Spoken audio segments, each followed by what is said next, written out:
We have some breaking news as a bombshell report just dropped regarding the Raptors front office as Shams Charania revealed Bobby Webster is going to be the head of basketball operations for this team moving forward. Now, a lot of Raptors fans were worried that this might get messed up by Edward Rogers and ownership, and all eyes are now pointed to what the next moves will be for this Toronto Raptors team, given the fact that they are over the tax and now have Bobby Webster in a position of leadership, ready to make his moves and get his fingerprints all over this roster. So we're going to break down how this signing went. What are the specifics behind Bobby Webster becoming the head of basketball operations? Because a lot of people were hoping this would be the case, expecting this to be the case, but the actual specifics of this hiring are a little bit different than a lot of people expected. So we'll break down those specifics and, most importantly, what it means for the Toronto Raptors moving forward. So lots of stuff to discuss out here in this video, but folks, you guys have been supporting the channel all summer and I cannot thank you enough. And now we have leadership in place. Everything is set up. The season is just around the corner. Make sure you guys hit that subscribe button if you're part of the 53% that haven't hit that sub button yet, so you stay up to date with everything that's going on with this new era of Toronto Raptors basketball. But let's dive into it, because frankly, this is exactly the move, the decision I wanted to be made by the Raptors front office. So let's take a look at the report. Shams dropped today that Toronto Raptors are appointing general manager Bobby Webster as the team's head of basketball operations, and the sides have reached a new contract, sources have told ESPN. Webster joined the Raptors in 2013 as Masai Ujiri's first hire and now lands the top executive role. So first things first, just to clarify what's going on, Bobby Webster is now the lead decision maker. He's the guy, all these terms, all these things. He is the top of the pecking order. He's the top of the food chain, with the exception of ownership, because of course, Eddie Rogers, Uncle Eddie, can come in and try to veto and move any of these types of deals.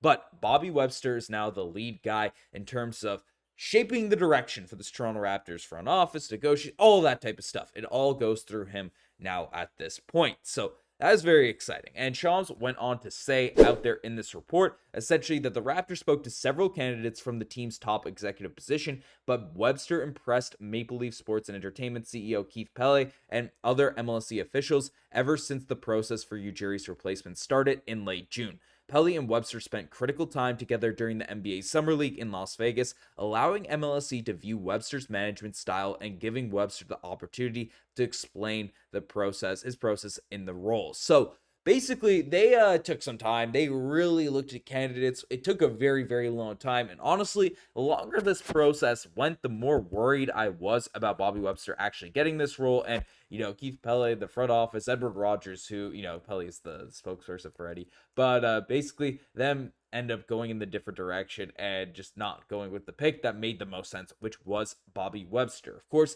there were some exciting names out there. Bob Myers would be really cool. You have different guys out there in terms of Pritchard from the Indiana Pacers. There were some cool pieces, but of course, it was unrealistic that they'd actually leave their current roles, so they'd be broadcasting, whether it be, leading a team that just made the NBA Finals and joining this Raptors group. So even, I'm not saying they'd be better than Bobby Webster, but even if those guys were interesting, Bobby Webster was the clear most likely and favorite option. But getting this this head of basketball operations role, some people are misconstruing what this actually is. So essentially, Josh Loomberg cleared it up pretty well, saying that interesting thing to note here, per Shams, Webster will run president of basketball operations in the GM role for now. So allows the organization to continue grooming Bobby and Dan Tolzman with flexibility to pivot if this season goes poorly. So what does that mean? What is the specifics of this whole situation here now at this point? So Bobby Webster was given this position because once Masai Ujiri was fired, a lot of people were kind of initially expecting, okay, maybe just run Bobby as GM, see how things go, rather than promoting him to the level that Masai Ujiri was in, right? In the president of basketball operations. Because, of course, Masai is more established, went through the whole process, all of that type of stuff. Bobby Webster is not getting classified as the president of basketball operations, which come with, an elevated role, elevated title, and all these types of things. Bobby Webster was the GM. He's been acting as GM for this entire summer. He's been acting as GM for, when Masai Ujiri was president. Bobby Webster is still the general manager of this Raptors team. Nothing has changed out there at that point. He's still extended on between the 2026-2027 season. What has changed? And when, Masai was initially fired, the board Keith Pelly, they wanted to bring in a new president of basketball operations, essentially a replacement for Masai Ujiri to be the overseer of the general manager. That is now not the case. They have not hired a president. Bobby Webster's not the president of basketball operations, but they will not be bringing in someone to go over Bobby Webster's head. And that's essentially what's going on with this entire situation. Bobby Webster's now given full reins to control basketball operations, but is not the president. So he still has something to work towards. And if they gave him this president role, it would probably come with a new contract, a longer term deal, and they'd be locked in, carved in that situation. And now what they've done with this is, even though, he now has an elevated, position role and stuff, it's not an elevated title, and they have that flexibility. If Bobby Webster does struggle as general manager of the Toronto Raptors, they can pivot and move in a different direction. So that's essentially what Shams has come out and reported. That's what's different about what's going on. The team did not go in the direction of bringing in, a new president. The same way when Shanahan was fired from the Leafs, they, let Trevlin kind of run wild as the GM. They didn't bring in a new president or do anything like that. That is what they did with the Toronto Raptors. So I think that's a perfect move. Of course, I'm very high on Bobby Webster. I think he's going to do a great job. But of course, if he doesn't, it's nice to have that flexibility because he was there with Masai Ujiri for a very long time. And Masai is regarded as one of the top execs in the league, no matter what you think of his last couple seasons. So I think it's the right move. I think, as much as we want to trash on ownership and, make fun of all this, essentially, Edward Rogers, the team, did a good job. And what this also clarifies, too, it was less about Masai Ujiri being bad at basketball operations because, of course, Bobby Webster was in the room. He was a key part of this current front office regime in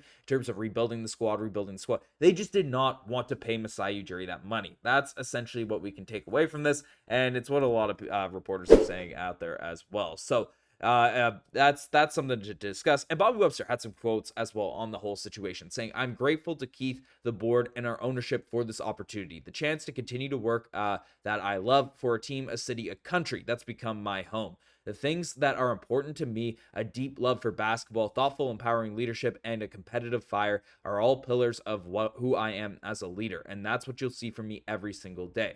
This is a new chapter in Raptors basketball, but one thing that will not change is our passion for winning and our goal to bring another championship to Toronto." So all the right things from this press release. So good stuff there from Bobby Webster. But so you love all that, and they're going to continue down the path because I don't think the Raptors, need a huge pivot in terms of what they were doing. I think they were rebuilding this team well. Don't want to bring in someone like there were some rumored names that wouldn't have been that great. Would have been very risky in terms of the direction. But what's going to happen now? Because the Toronto Raptors, if we look at the current cap situation, they are over the tax. They have are over the luxury tax space. And while I do like this roster, I do like the players that are out here on this team. I think we're going to be more competitive than we have been in seasons past. It is still a little bit, scary in terms of what we have going because, you have a lot of money tied up in your top five. Scottie Barnes, Brandon Ingram, Immanuel Quickley, RJ Barrett, Jakob Poeltl. And this team was not that competitive last season. Dealt with a ton of injuries, dealt with a lot of other factors that, prevented them from being a competitive team. But now you really have to show it. You have to prove it. And Bobby Webster wasn't given the president of basketball operations. He does have that long-term timeline here now. So we'll see how things play out with this roster. And given the fact that they are over the tax, they are over that situation, there's going to be a lot more, now that Bobby's established, in that position of president of basketball ops, he has more free reign to make different trades, to make different moves, to adjust this roster. And RJ Barrett's the guy that's been linked in a ton of these trade discussions, a ton of these, trade rumors. I am of the proponent, at least at the start of the season, keep RJ Barrett, see what you have out here in this group, and then go from there because I think we have a lot of talent. If we can stay healthy, we're going to be a very, very competitive team, but we'll see how things shake out. Let me know what you guys think about all of this in the comment section down below. You guys have been saying as far. Subscribe to the channel if you guys haven't already. Anyways, I'm signing out.